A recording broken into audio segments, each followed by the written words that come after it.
This is from 1996. We are now late into the 90s. Yeah. We're past the 80s. The quality's going to start dipping here real quick. Yeah. This is Hellraiser Bloodline.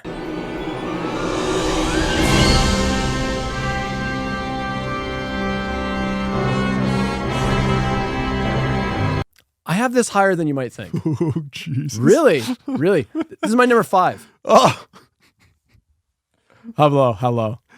this is 11. This is your least This is my least favorite. Yep. What? Yeah. I didn't think there was going to be one we're going to debate about. I think it's going to be this. Nope. I can't, because there's another one that I think deserves to be 11. And I don't know how you could say this is worse than that one. I think I know the one you're probably referring to. We all know the one Yeah. I'm referring to. I don't know how you could say, it's around somewhere. I don't know which one, yeah. But really? Come on. Pinhead in space. Get the fuck out of here. Like, get the fuck out of here. I didn't mind it. Oh. I didn't mind it. Interesting trivia. This is the last Hellraiser film to get a theatrical release. Yep. They were all I think I direct to made a video note of after that. this. So Yep. Only 85 minutes and love it. we open at a space station, and to Mark's point, this is only the 4th entry, and yes, Pinhead is in space. Yeah. That's a bit of a pill to swallow. Fair enough. All right. I don't mind the Pinhead in space. I don't think it's as campy as Jason X. Jason X it felt very gimmicky. Yes. It didn't feel gimmicky in this. In this, it was like there's a reason for it to be in the future. We'll get to it, but it has a reason to exist. Like, it's not just, what if we put him in space? It's like, that wasn't really the thing. Jason X, that was very clearly the thing. Yeah. So we cut to a space station, and the year is revealed to be 2127. So we're like way off into the future here. And there's this guy monitoring a room where we got a pretty cool looking robot, and the robot is actually holding the Lament puzzle box. And the man puts on these gloves that allow him to like remotely control the robot. Yep. And he uses the robot to actually open the puzzle box. And unfortunately, this is where it's like, it's 96. The shots of the robot are cool until it zooms in on its hands manipulating the puzzle box, and it's all CG, and it's terrible CG. And you're like, oh, fuck, we're in the 90s now. Yep. We're into this era. It's not all going to be practical from here on out. Suddenly, the puzzle box activates, exploding the robot and revealing, who else? Pinhead. Some random soldiers then show up and interrupt this little exchange, and they take the man into custody. They interrogate him, revealing he built the entire space station, and he actually evacuated the rest of the crew. So he was the only one on the station. I can't remember exactly, like, they suspect him that some foul play is going on, but they don't actually have him anything to hold him on. Yeah. So they're kind of just questioning, like, why are you being weird? Like, what's going on here? I don't know. That seemed to be the motivation for that interrogation. Because he didn't kill his crew. He basically just was like, all right, everybody off the ship but me. So now the space cops show up and they're like, what are you doing up here? Why are you doing that? That's weird, right? So then the new protagonist reveals that he is the descendant of an artist that was once commissioned centuries ago to build an elaborate puzzle box. And we get a flashback showing the construction of the Lament puzzle box. And I'm assuming this is why you hate it so much, is this shit? Because they get really deep into the... yeah, I don't like it. Yeah. I don't particularly like it either. I don't mind it as much. I don't know. I don't mind this as much. It's like some eccentric artist guy from like, Shakespearean time was the originator of this puzzle box. I don't mind that as much. I don't mind that the puzzle box, you don't like that the puzzle box was man-made? Well, I mean, it had to have been created somehow. Right?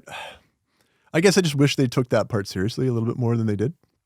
I thought they handled it not bad. They handled it with the utmost tact and respect. Did they? I don't know. Unfortunately, this isn't just a single scene, and the flashbacks continue, and then that's when you realize, like, oh, this is a big part of the movie. Yeah. So this movie is split into 3 separate timelines. That I don't like. So we get Like it's like a third of the movie is in the Shakespearean time. Yeah, 1796. 1796. Yep. A third of the movie is set in like the 90s, right up around like where the other Hellraiser movies would have taken place. It's actually, it basically takes place right after Hellraiser 3. I imagined it was like present day. Yeah. I guess, yeah. At the time, present day. And then the last part takes place in the future, 21, 27. 21, 27, yeah. Yes. So then Adam Scott shows up as a character named Jacques. Adam Scott, who we should know from tons of things. I know him. He was in a lot of comedy movies. He's probably best known now for Severance. I don't know if you've seen that. The current show, yep. But I know him from Step Brothers. Yeah, exactly. He's in a lot of comedy. He's a comedy actor. He's really also good. Parks and Recreation. Yep. He's very good. We like Adam Scott. You know who he is. Yep. This is a weird early role for him. And he's like... Not the weirdest cameo coming up in this franchise, but... There's some other strange ones, yeah. But like, he's playing a Frenchman. It's not his best performance. He's playing a Frenchman with zero accent. Yep. It's already gone, Toymaker. Demons will walk the earth. And you're responsible. Think of that.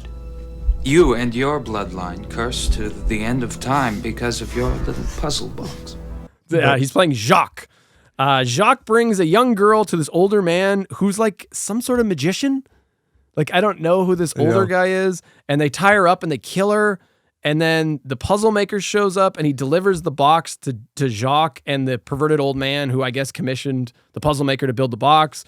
And the two men then perform some sort of ritual and cut the dead woman's body apart. And this house somehow opens a magic gateway as the old man speaks some magic words that he somehow knows.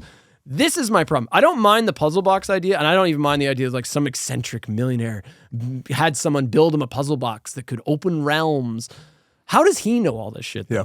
That's the other problem. It's like, it's such a don't think about it. It's like, there's a magic guy, and he somehow knows things, and he has spells for some reason. Sure. The woman is then brought back to life, and the old man names her Angelique. Angelique, yeah. Angelique, played by Valentina Vargas. Is she in something, Mark? She in Star Trek? No, maybe. She in Dune? Yeah. Does she show up in the David Lynch Dune? Maybe. Anyways, so the puzzle maker, Philip, goes to his friend. I thought this was like kind of a stupid little scene. So the puzzle maker sees this happen. He's like, oh my God, what have I done? I've done the devil's work. And he like confides in his best friend. We'll call him Mark.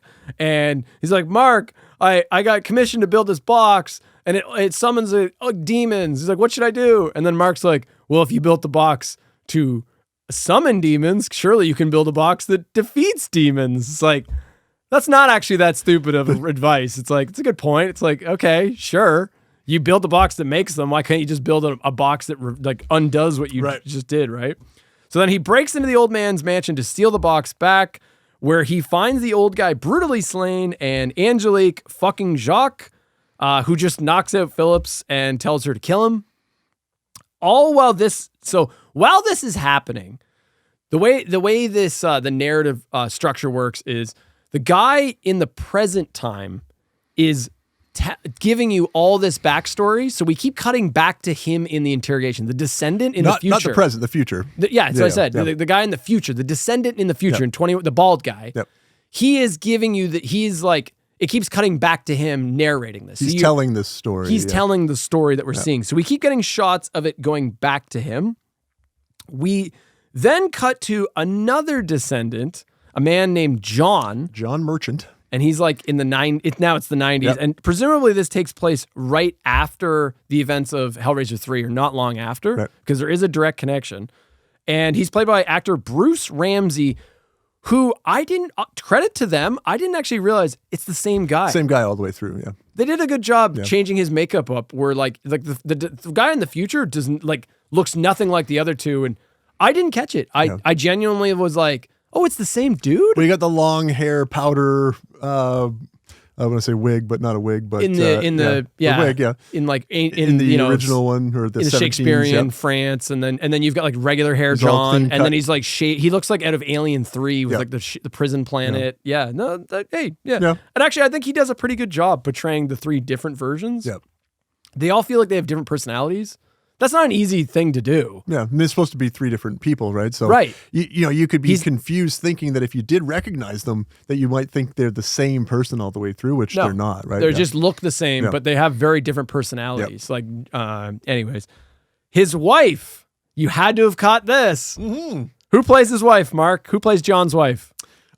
Kim Myers. Who have we seen Kim before? Kim Myers is a friend of the show. Yes. We've talked about her before.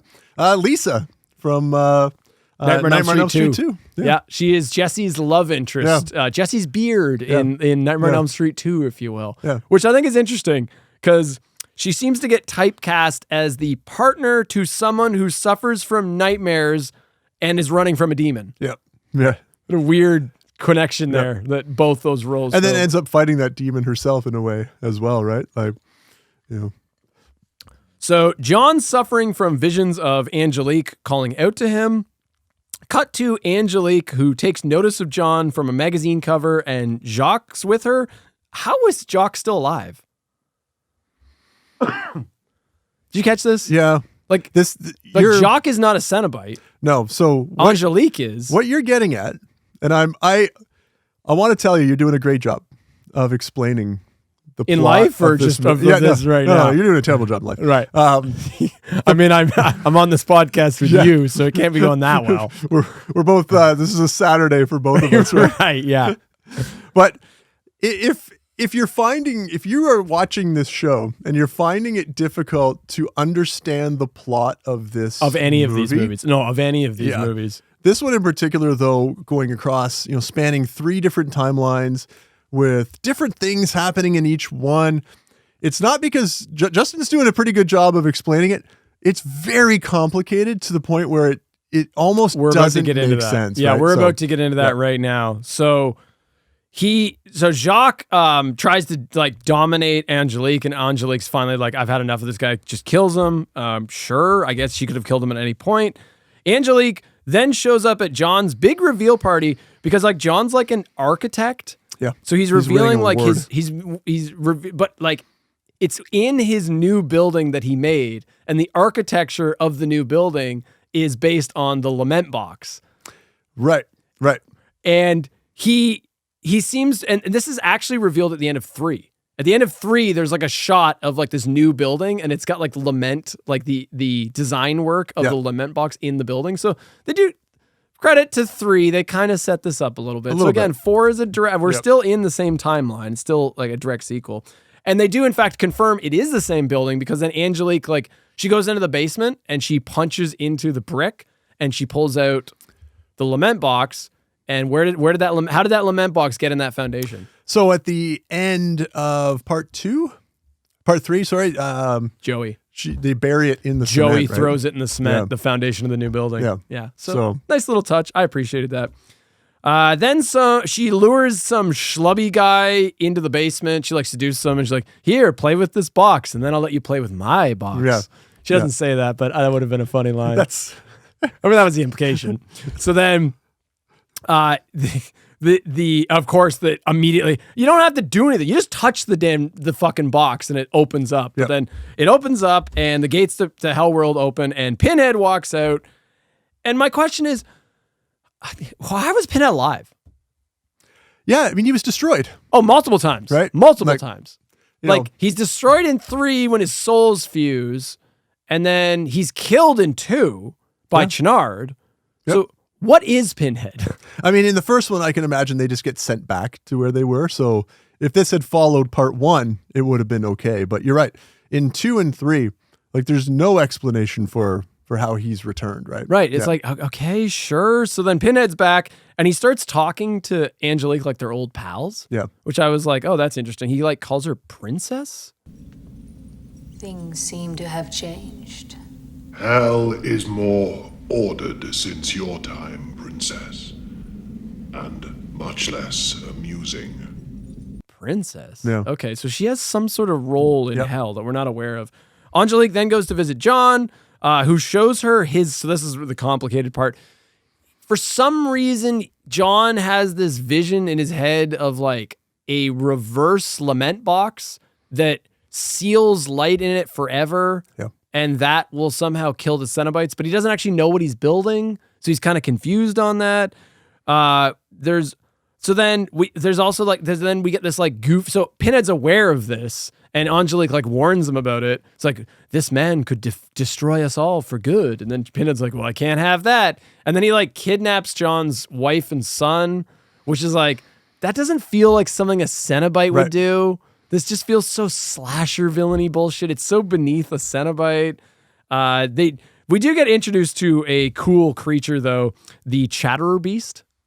The dog. Is that dog? It's called the Chatterer Beast. Yeah, it's really cool, actually. That's a cool design. They didn't do anything with it, but... No, it's just there to be menacing. That's about it.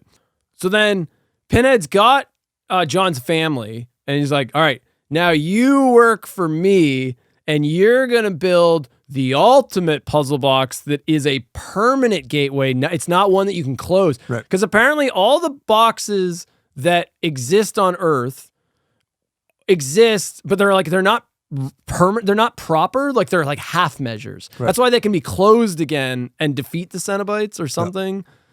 I don't know. One of the things I did like in the lore, remember in 2, when in Chenard's office you see all those puzzle boxes, they explain that Angelique had multiple puzzle boxes commissioned that copied the original design. I thought that was a neat little touch. That explains why there was a bunch of them in the world, that she basically copied a bunch of them so that they could, at any point, she made backups. It's like, okay, I'm okay with that.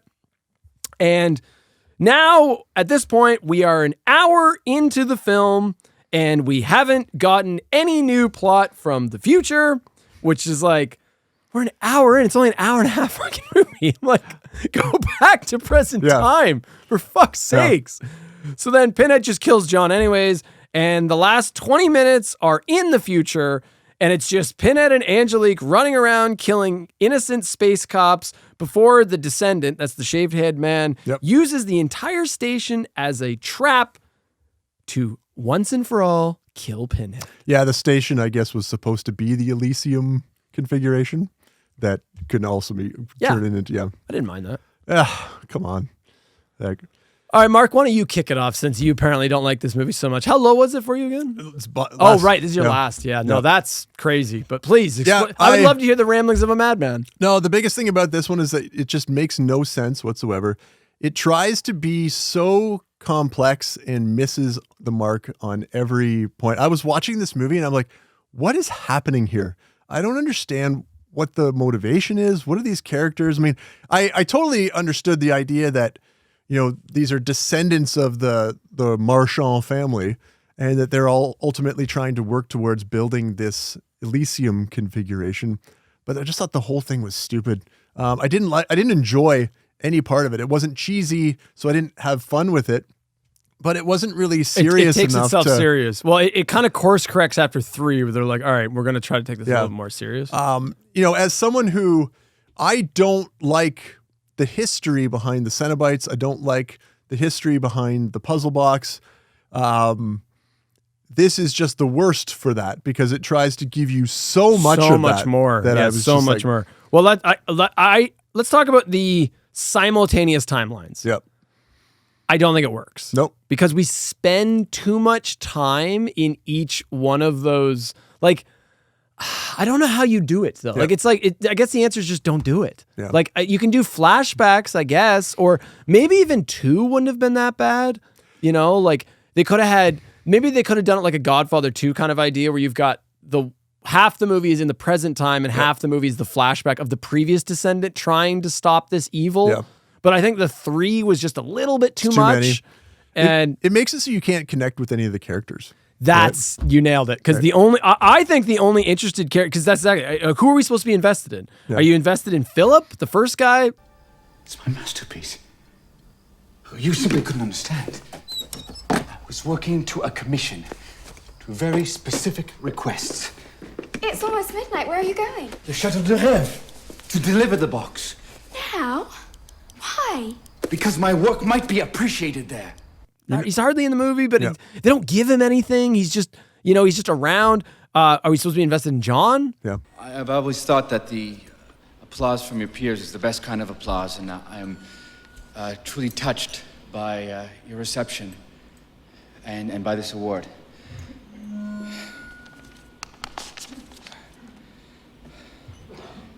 I don't know. They don't give him much characterization anyways.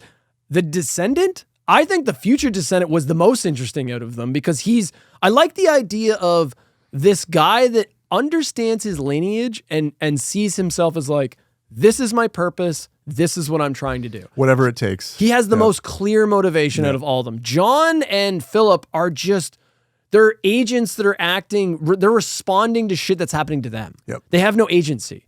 They're just, and they're not, we don't know anything about, like, I don't know what they want. Yep. They want to, get away from the Cenobites, I guess? Like, what does Philip want? Yep. I have no idea. Like, they're lacking motivation, and you're right, it suffers for it, but we're just not invested in any of these protagonists.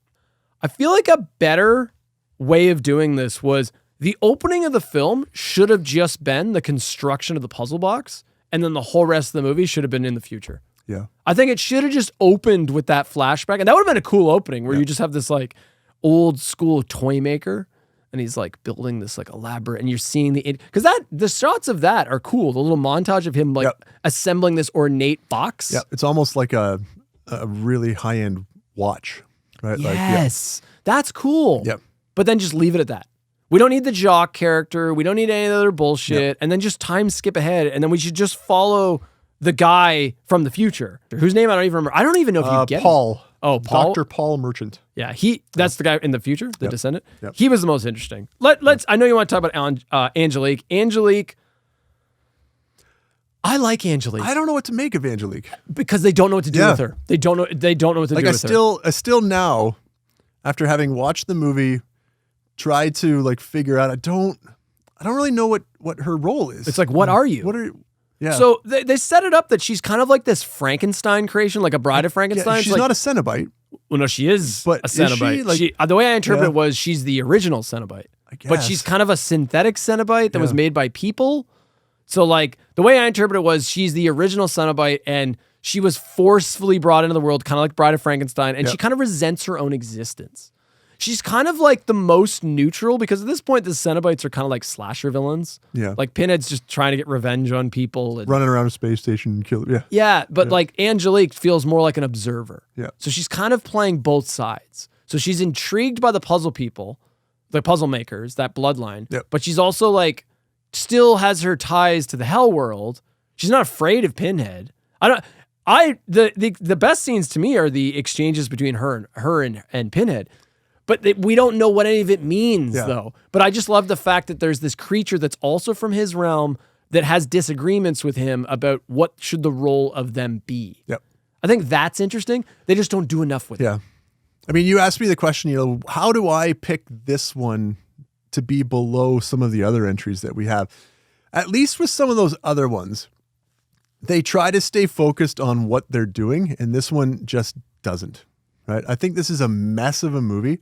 I don't think that if you are trying to learn about Hellraiser and the lore of Hellraiser, this one is supposed to help you. I don't think it does. I think it actually makes it worse for you. Like I would be more inclined to recommend that you skip this one. None of them give you any answers though. Yeah. Like none of them give you any concrete answers of what the fuck any of it is. One of them gives you some answers. Maybe a little bit, not a little bit. In a well-packaged way. In its own lore, it creates its own lore. That's not. Yeah. Okay. Now I definitely know what your number one is. Yeah. I'm not surprised. But back to this one. I like Angelique. I think her performance is really good. I like her. She should have come back. Jacques, have I ever disappointed you? Close your eyes. Don't move. What? So you won't bruise. Is this a new game? Oh, yes. It might hurt. I'm shocked of all. Like they never brought Angelique back. This is the only one. It's one like and in done. another entry. Yeah. I think it would have been cool to have Angelique as like a Cenobite that's almost meant to ground the Cenobites because it's almost like the way I interpreted her was she's the original Cenobite, and she's kind of like keeping the other kids in check. Yeah. Like when Pinhead gets a little too big for his britches, she's kind of like there to rein him in. I don't know that she actually does that in this film. I just think that's my interpretation of what she's supposed to be. And I think they should have kept bringing her back. A lot of people like this character. She like Angelique's pretty popular. Yes, she is a figure. Her design is cool too. Yeah. I really like her design. The like her skull like is exposed, and she's got like wires down the side of her head connected to her shoulders. I don't know. She's a cool fucking character. Decent image. Yeah. Yeah. But Pinhead's motivation though is just fucking stupid. Pinhead's like, we want you to open a permanent box that'll allow the basically keep the bridge between the Cenobite world and the human world open forever. Why? Why would he want this? why do you care about that? Like, Right. why? Like, why are you trying to now conquer humanity? Right. Like So the again, Cenobites never wanted this before, Right. but now your motivations are, we have to kill all of humanity. Yeah. Why? it goes back to that original question: what are the Cenobites, and what's their purpose? What are they trying to do? Right. It has changed dramatically since the first movie. Right, where they simply exist to show you something if you have managed to find them. Right now, they are actively seeking They're out trying to the invade world. our world. Yeah, Yeah. conquer the world. Pretty Yeah. much, yeah. Do you know the one, because we're going to compare this to Jason X, you know the one advantage this movie has over Jason X? I don't. You know the one thing Jason X didn't have that this film delivers? At no point in Jason X does anyone use a laser gun on Jason.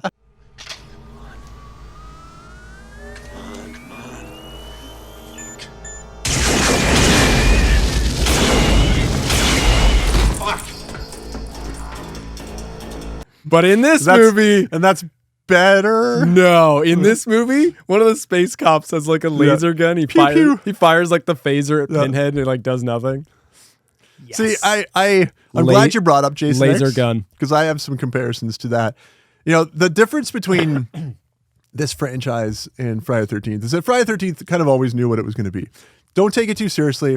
It's a slasher franchise from start to finish, right? So when you move, and by the time you get to the 10th entry, you've milked it dry. So by all means, do whatever the hell you want, right? So when they send Jason to space, you're always like, it's like, okay, fine. Stupid. Right? Yeah, it's stupid, but the movie series has already been stupid, right? But we're at the 4th entry.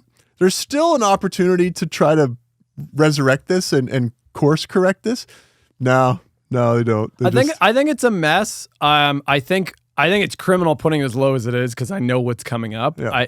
It's still competently well made. It's still like Is it? the production value's higher. It's still last time it was in theaters was this movie. Some of So, the like- effects of well, that should tell you something. They're like, Like, oh, we can't put this shit we back can't in the put these in movies theaters anymore. anymore. Yeah. But like, no, it still looks like a bigger budget film.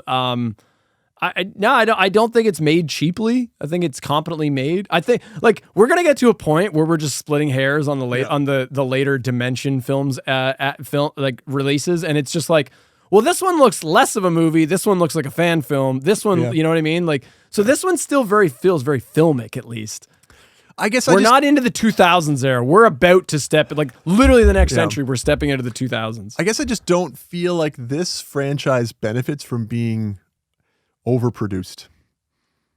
You know, like there are You like them where they're a little bit more reserved? a little bit more raw. Okay. I guess. You know, they got lucky with Texas Chainsaw Massacre. The first one was very raw, very independent. But then they did the Jessica Biel remake, which could have really kind of butchered the look, but they steered into it and they did it properly, and I think it worked with that. Sure. I don't know if it works with this. Giving it, you can spend too much on some of these, and this is an example of that. Okay. I also didn't like the idea that at the end, Pinhead gets tricked by a hologram. You're telling me this character that is like, I am Yeah, forever. he's omnipotent. And he Right? knows he's able to know everything about J.P. Monroe, but for some reason he's not aware of what a hologram is. Yeah, I just thought it was. It's a little silly. Yeah. I kind of like but I like the idea of the. Did you know that at one point this was considered similar to Final Friday? This was going to be considered to be the final. That's it. Pinhead's Yeah. head. This is. because that was that. I mean, and thematically, that I would have liked that so much more. That the descendant of the creator of the puzzle box Kills him. had finally been the one to kill Pinhead, and I didn't mind the way, but it also makes no sense because how Pinhead has come back so many times. It's like I don't know what he is. Yeah. He's not human. He's not a demon. He's whatever the fuck the plot needs him to be. That's a huge problem. This is why these movies are never high on my list because they're not. I know you hate the supernatural, so like I think you agree with me. It's just such a easy fucking way of writing of like, well, we don't have to explain it. It's supernatural. Yeah. It's just it's a get out of jail free card for any plot. Yeah, but if you're not going to explain it, then don't explain it. Right. And now they're starting to try to explain it, which just devalues the Which whole just thing. makes you just go, huh? Yeah. What? Yeah. He made a light machine that reflects the sun? How does that kill a Cenobite? What? And I don't dislike the idea of this becoming a generational thing, right? I guess if they were going to, like, yes, these creatures exist for eternity. So obviously, Jim today may not be the one. It might take generations to sort of figure that out, but don't end it in space.